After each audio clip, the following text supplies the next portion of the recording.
সবাই কেমন আছো? আজকে আমি নিয়ে এসেছি দশম শ্রেণী যারা 2025-এ মাধ্যমিক দেবে তাদের জন্য কোনি থেকে আমি সাজেশন নিয়ে এসেছি। কোনি থেকে আমি দুটো ভিডিও দেবো, মোট 10টা কোশ্চেন।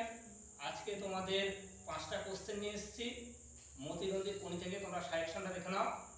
এই 10টা কোশ্চেন করলে তোমরা আশা করি আর কোনো কোশ্চেন করতে হবে না।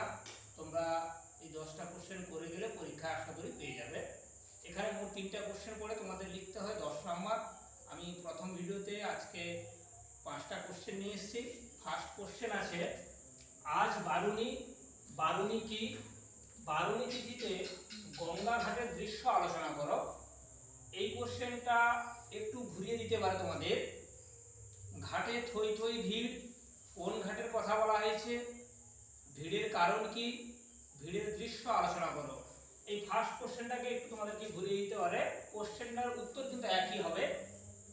নেক্সট কোশ্চেন তোমাদেরকে দিয়েছি আমি, আমার খাওয়ায় আমার কোনো লোভ নেই, ডায়েটিং করি। বক্তাকে তার ডায়েটিং এর পরিচয় দাও। তোমরা কোশ্চেনটা কোথা থেকে নিয়েছি তোমরা সবাই জানো, যারা করিকুলাসটা পড়েছ। ডাইরেক্ট কোশ্চেনটা তুলে দিতে পারে তোমাদের যে বিষ্ণুধরের ডায়েটিং এর পরিচয় দাও।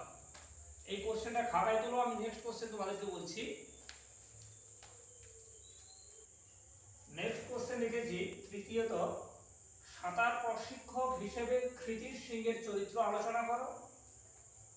আরেকবার কোশ্চেনটা বলছি, সাঁতার প্রশিক্ষক হিসেবে কৃতির সিংহের চরিত্র আলোচনা করো। নেক্সট, স্বামীর যোগ্য সহধর্মিণী হিসেবে লীলাবতীর পরিচয় দাও। এই কোশ্চেনের প্রসঙ্গে আমি আরেকটা কোশ্চেন তোমাদেরকে বাড়িতে স্টাডি করার জন্য বলছি।